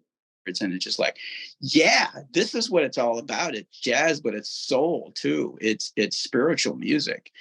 And so We're like on a I path to find what feeds us, you know? It's like yeah, what is going to be like you have different hungers in yourself. sure, If you find that Art does it or Ringo does it or this one does it, it's like you have to find what feeds you, what keeps you going. yeah, yeah. And it's that seed has not died within me. I still want to be a player. I still want to get out and play with the best players. And I've narrowed it down to more or less what I want to do. I'm not so sure I want to play shows anymore. But I like the the improvisation of getting on the stage. And yes, you have an arrangement, but you Hmm. never the same way twice. I mean, there's always Right. going to be a little variation. Tempo might be a little quicker this time, where the dynamics are a little bit different this time. Has a Mm, different feel. Might be a little bit looser. Might be a little tighter. You mm. know, and it depends on its interaction with your audience too. And I think that's, we all try to. I think basically we're all trying to make connections with people, Good and attention. and you validation, is it sort of validates who you are. And I know that, I where I'm living right now, it's a house way out in the country. It's beautiful, and I had been living for a number of years within the village. I had neighbors, I had musician neighbors, I had artist neighbors, so the landlord wanted to come in and totally changed the house up. So I'm like, well, I got to find something. So I find this, and it's way out in the country. So I can still practice and whatnot, but I'm not Right. like going out down the street. Hey, Joel, where you gigging tomorrow night? I don't have that neighborhood feel. So Yeah. when I get gigs now, I'm just so hungry to be out there and be among people, Right. and with my buddies and the musicians and whatnot, and the regulars that come out and say, hey, Jay, how you doing? Wow, you guys sound better tonight than you've ever sounded. And you know it's almost like church. You're in there with people, It's the and real church. yeah, it's a living church. Yeah, it's It's the very. real spiritual thing to connect with music and to share it with other people. Absolutely. So, and this is fun where um, you have people come out in their different professions, and then artists come out and say, "Wow, what, wow, we love your music," and they show you a card. You go see their art show, and they're blown away by their art. I mean, these are just these things that you can't make up or predict are going to happen in your life, and it's so rosy. It's so beautiful. It's a great way to live, really. know? Yeah. What about parts? When you come up with parts for somebody's songs like you did for mine, Oh uh, man. so many people have talked to me piano players, bass players, like they'll say, well, what kind of feel do you want? The drummer will say, and it's like they almost turn a knob on their drum machine self. Like, here's the Latin groove, here's the bossa I can give you, here's the swing I could give you, here's the rumba I can give you, here's the rock I could give you. It's like, what style is your song? I can't figure out what style it is. And I heard Jeff Lynne say he loved pop rock because it's all the styles. Yeah, yeah, it And is. I never realized that before. I was like, I've always said I was pop rock or art rock, but I was a combination of all the stuff that I grew up listening to and loved: Stevie Wonder, Beatles, James Taylor, Carly Simon, Fleetwood Mac, Doobie Brothers. Yes, I just like Chicago, all these great things that were happening back then that had some real harmony to it, some really beautiful chords. And what people don't understand is that the Beatles actually used a chord book. you know, Graham Nash's autobiography talked about that Paul and George and he himself used a book called Bert Whedon's Learn Guitar in a Day, something like that, and it still exists. I bought a copy off of it on from Amazon just to see what it was, and it's like any other Alfred's or basic Yeah, Mel Mel Bay. Bay book one. Here's the guitar, but this is why George and Paul and John had perfect hand technique. They held their fingers in. They didn't lean on the guitar. They hovered. They held their pick correctly. They knew beautiful chords because they were in this book, you Oh know. no, I didn't And know that. George had a phenomenal understanding of chords and understanding of different voicings. And he would baffle Bob Dylan. Bob would be like, where did you learn all these chords? Why do you know all these voicings?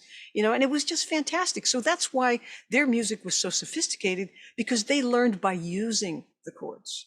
It Hmm. wasn't, these are jazz chords, the way some of my students go. I don't want to play those because they're jazz chords. It's like, are you kidding? This is a Chicago chord. This is a Stevie Wonder chord. Are you nuts? This is the biggest box of crayons. Didn't you want the biggest box of crayons when you were in kindergarten? What do you want? Just 3 colors? You just want a couple of primary colors? What's the matter for you? Like it was like, I didn't understand this. How could you play a chordal instrument when there's only a few of them in the world and not be in love with harmony? I mean, I could hear one chord and go inside of it probably for the rest of eternity. Like minor 9. I just love chords.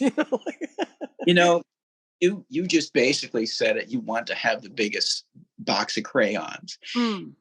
When it comes up to making parts, and I don't get to do that a lot, um, but I've listened to so many different type of styles of music that I've just fallen in love with that, I didn't dare talk about when I was 18 to my buddies.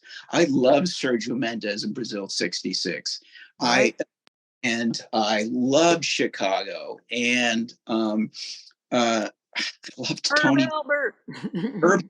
I liked Herb Alpert, and I liked Tony Bennett, Yep. and God rest his soul. And so when it comes to and you know, I played that church gig in Boston, and it was just like, okay, what are you going to make up? I'm like, oh wow, this is great. What are we gonna do? So I had this Vic Firth percussion box, little suitcase, and I had those finger cymbals. I had triangles. I had whatever I had in there. It's sandpaper, and Sandpaper. sandpaper. What is it? I mean, does it have to be, as you turn that dial? Okay, here's your bossa nova. Here's your meringue. I mean, come on. It's How does that groove that you're going to come up with flow with the song that the person's presenting to you? Yeah. Well, if it doesn't fall into that particular square, then You have to you've got, squiggle with it. yeah, you got to work with it a little bit. And Yeah. we look at songs that you sent out last week, and I'm like, oh yeah, yeah, and I'm hearing these different sections. It was the first song, or was it the third song? It was one of them where it rocks out a little bit harder, Mm-hmm. and I'm like, oh Imagination, maybe. yeah, I'm hearing the tom toms. I'm hearing some stuff. Yeah. And I'm not gonna go, okay, where is this on my slide rule? Okay, is that okay? Yes, the bossa nova, and no, and it can't. I mean, you take all these books and you take all the listening that you've done, you know, and you get all these chops going.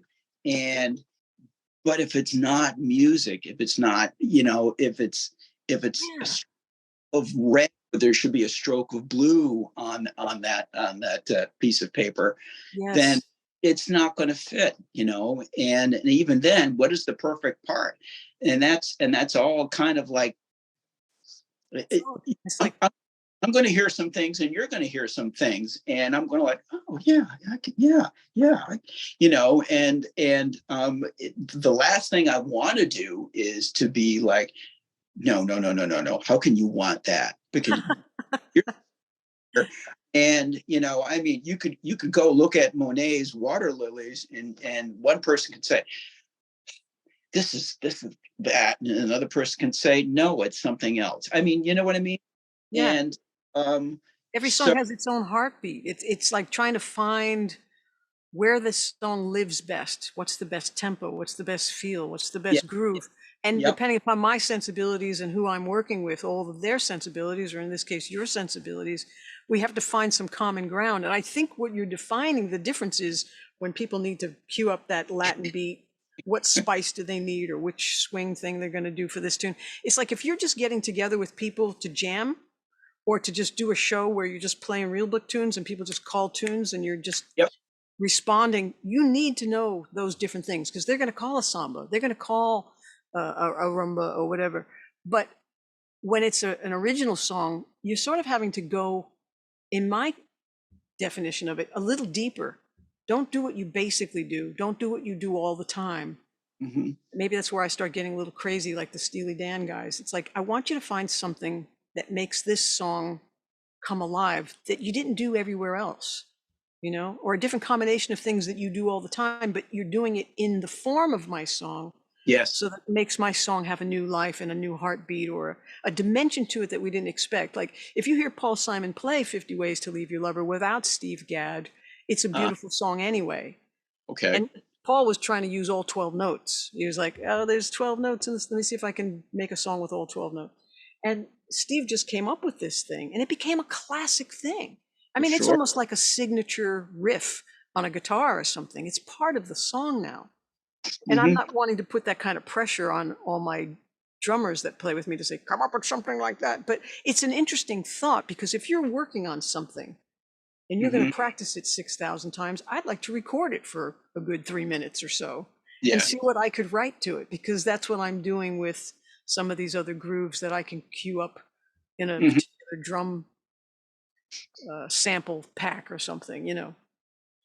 But it's Exactly. more fun to do it with a person, you know. Oh yeah. Oh yeah. That I'm looking forward to that. Um, forward to that. Um, yeah, that's funny that Steve just threw that in there and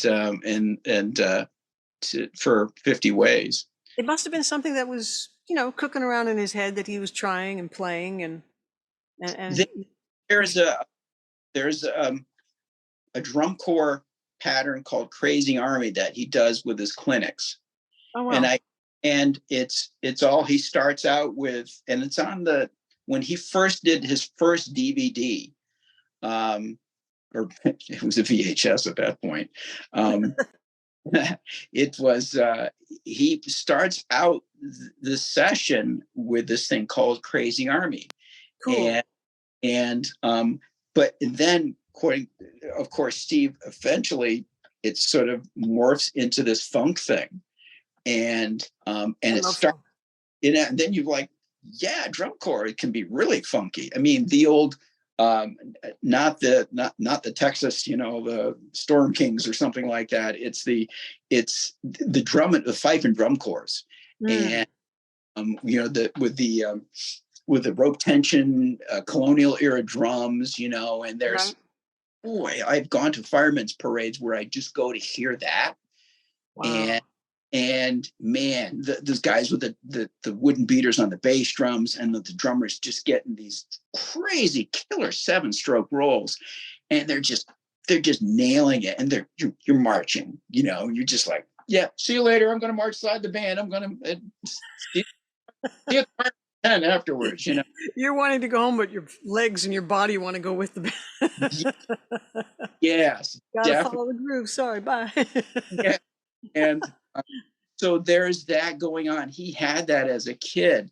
So that is ingrained in his, his, Oh, that I can hear that in that particular yeah. sound now. Yeah, that makes You know, sense.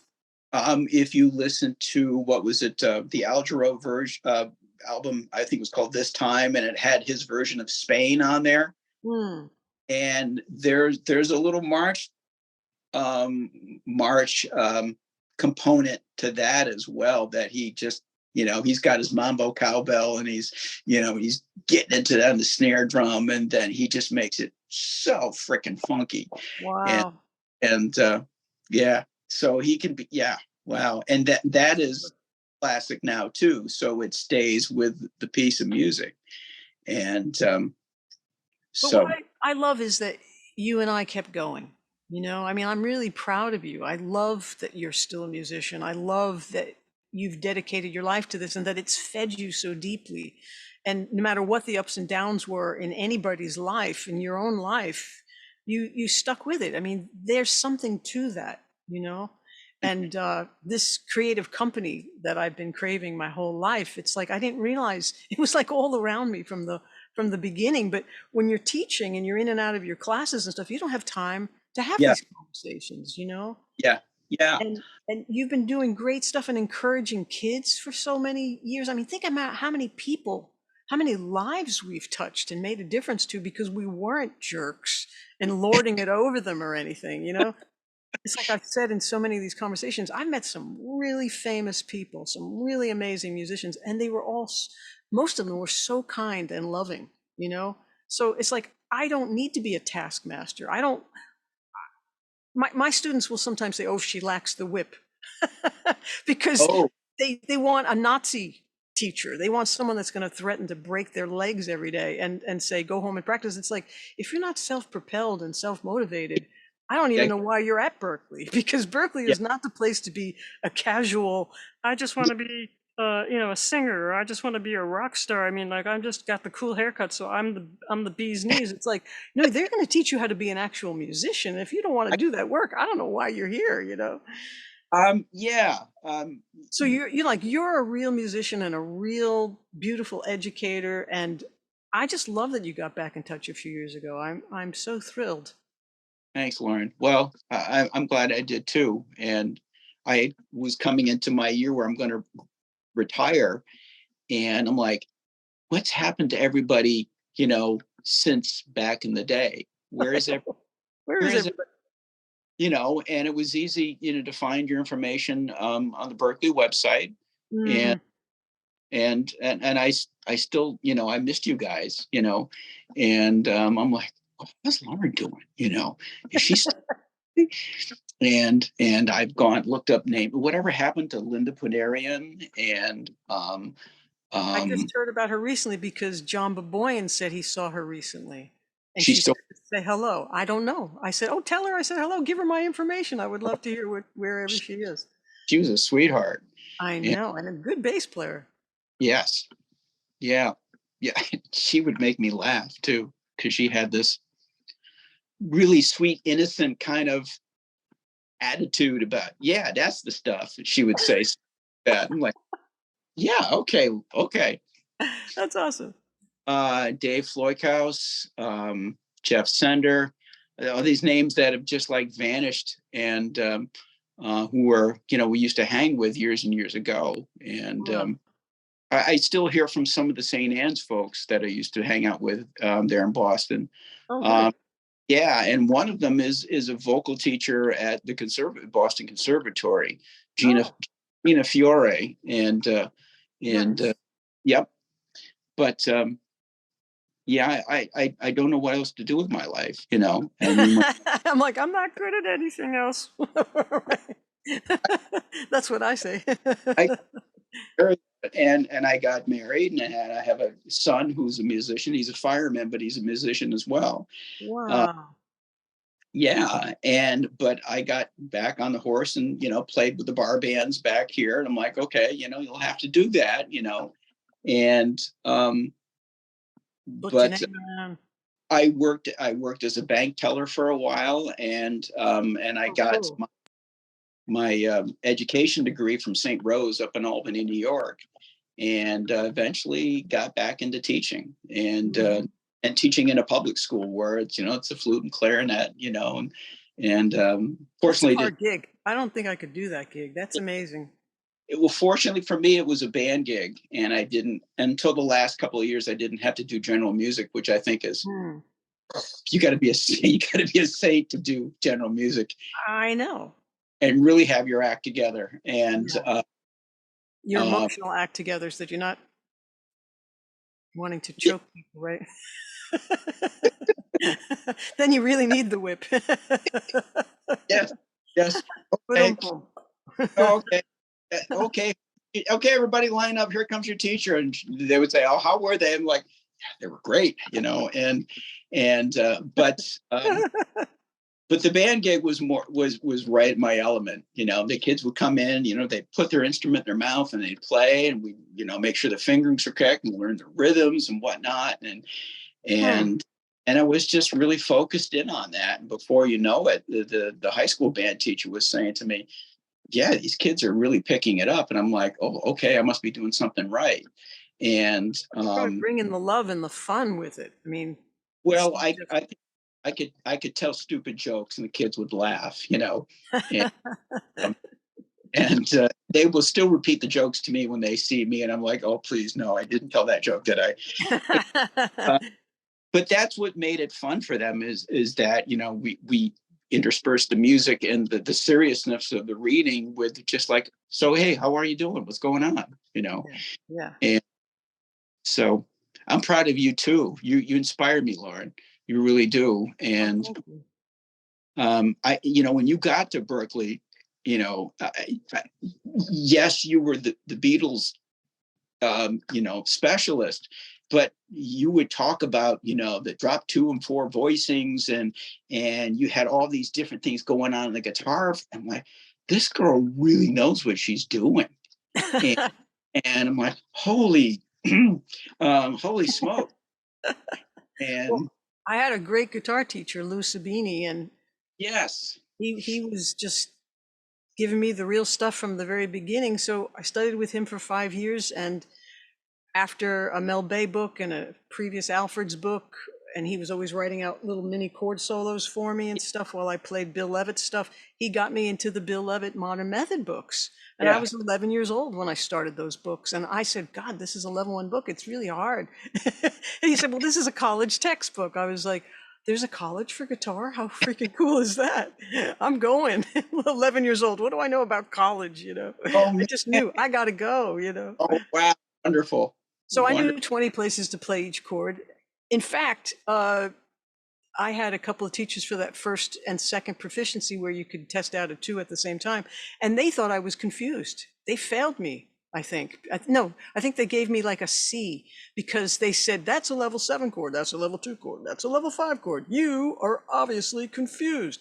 And it's like, I don't know what level chord you have for which class. I just know all of them. Which one do you want? Yeah, And they thought I was, they're not going to listen to a girl. They just assume you're a moron, you don't know anything about guitar, and you're a student, so shut up and listen. And I went to Bill Levitt and said, well, I showed him what I was doing. And he went, oh, they're trying to penalize you for knowing too much? That's ridiculous. And he, you know, changed the grade and understood what I was doing. But I love that you listen to your students. You're asking them, who are you? What are you doing? What do you love? And you meet them where they are and you help them move forward. That's our job, you know? mhm, Like, I can't believe they're telling us new teachers now, ask your students how they are. It's like, are you kidding? I've always asked them how they are. I mean, they were just maybe more human skills when you and I were growing up, but you and I didn't have teachers like that, you know? I don't um, know where that came from with us, that we were able to find where people are and you know, what they like. Or what I loved about Lou is that he was no respecter of styles of music either. He didn't specify one higher than another. It wasn't like jazz is all there is, the way Berkeley was when I was there, and everything else is watered down and you're a jerk if you play anything other than that. well. Because here was Pat Metheny sitting in my living room. I'm 32 years old, and he looks me right in the eye and says, "You're a great guitar player." And Yeah. I literally had to bite my tongue and say, "Oh no, you're wrong. Berkeley thinks I'm a jerk because I love the Beatles and I'm a girl and girls can't play and all this." Because I still had this hang up, you know, like sometimes you have to get rid of the nonsense that you hear. And at 32 years old, I still had a lot of that. It's like you have Oh, to recover from going to college and the bad teachers that you've had. And I was like, you don't contradict Pat Metheny. So then I had to ask Mick Goodrick. I said, was he just, you know, saying something nice? He's like, are you kidding? Pat wouldn't do that. wow. Wow. Mick Goodrick too. Yeah. Wow. Yeah. Wow. So Yeah. yeah, it's just amazing what people consider as great or as good, and yet the feel and the magic and the love and the warmth and the heart that you put in everything is so important. And everybody's just worried about chops. It's like, where are you going to go with that? What are you going to say with that? What are you trying to convey with that? Who are you trying to reach? Amazing. Yeah. Yeah. And can you give yourself goosebumps with that, or give someone else goosebumps with that? I mean, it's it's the communication and the intent that's going to sell it, you know. Yeah. Well, So you're so. I didn't realize we talked about music that much when we were kids. That's awesome. Um, Can't escape being yourself. Still talking about it. yeah, exactly. Exactly. It well, What yeah, go ahead. what haven't we talked about that you feel is something you love to have all your drum students know? And Um, maybe all of this is coming out because I'm 63 now, and it takes this long to think about music this way. I don't know, but maybe this is way beyond what most beginner students are even able to conceive of. that's a good question. But what I try to get across to students is that they need to um, just be open to other styles of music. You know, Mm, they're coming in to take drum lessons with me. It's pretty much a given that they're like, okay, I'm a fairly open-minded person. You know, the students that I deal with at the prep school, it's a pretty highfalutin prep school, and it's Hotchkiss school, and so so they've been exposed for the most part. But what I try to get them to do is to listen to more than just what they want to play, what they have grown up listening. What I try to inform them is that their enjoyment for the music that they normally like is good. yes. Let that be let that be informed to other styles as well. Yeah, And make your art bigger.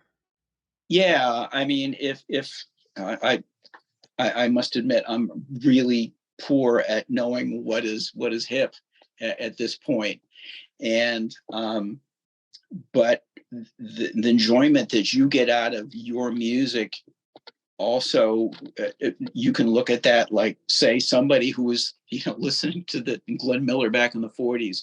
It was doing the same thing for them back then. Oh yeah. You know, but you know what you're getting here with your techno or whatever it is. Somebody else was getting it when somebody was, you know, Mhm. playing trumpet solo on a Little Brown Jug, you know, Right. and so That's awesome. yeah, and but it there is a discipline that still has to come with it all. I mean, I'm mostly dealing with students who once they get out of the lesson, they've got to go, you know, take their advanced math class or math science, and Mm. what you're taking Greek. You're taking Greek, okay, um, okay, and when they come back to the next lesson and they're kind of getting it, I said, so what's going on, and uh, how are your other classes going? And I'm like, Mr. Bradley, I am so swamped. I got a report to do for English. I got a report to do for, you know, European history, and yes, we have a Greek quiz coming up. So I can understand why they might not get to the instrument but I try to inform that, or not inform, I keep using that word, just let them know that once they've sat down at the drum kit in the practice room and Mm. they put everything out, that working on that groove and listening to some music while they're playing that groove is something that is just going to help you go, with everything else in life, with everything else that's going on. Yes. And It's you're letting your cork rise, right? Right now there's panic and chaos and monkey mind. yep. And if you can just focus on something, either get quiet and focus on your breath or play a couple of rudiments, it's a fantastic meditative thing. And it just allows you to calm yourself so that your real self comes back tuned. And then all of a sudden it feels possible. It's almost like it's a low tide and your boat is stuck and you don't even know what to do first. And then as soon as you let your water rise because you're doing something you really want to do first, Hmm. you then have the capacity to get to these other things and it doesn't seem as daunting, you know? So it's really about learning how to think. Yes, definitely. Wow. Mm, that's Mm. beautiful that you teach them that. That's so great. Uh, this has been a wonderful, wonderful 2 hours. Um, I loved it. Thank you so much. oh, I did too. Love you.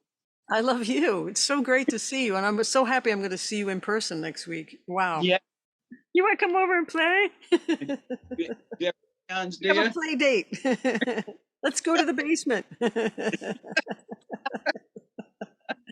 Uh, Awesome. Oh, you're beautiful, Lauren. so great to see you. Thank you so much. This has been so cool. Oh, it's been so cool here. Thank you so much, Lauren. Okay, I'll shoot you a text when I'm on my way out.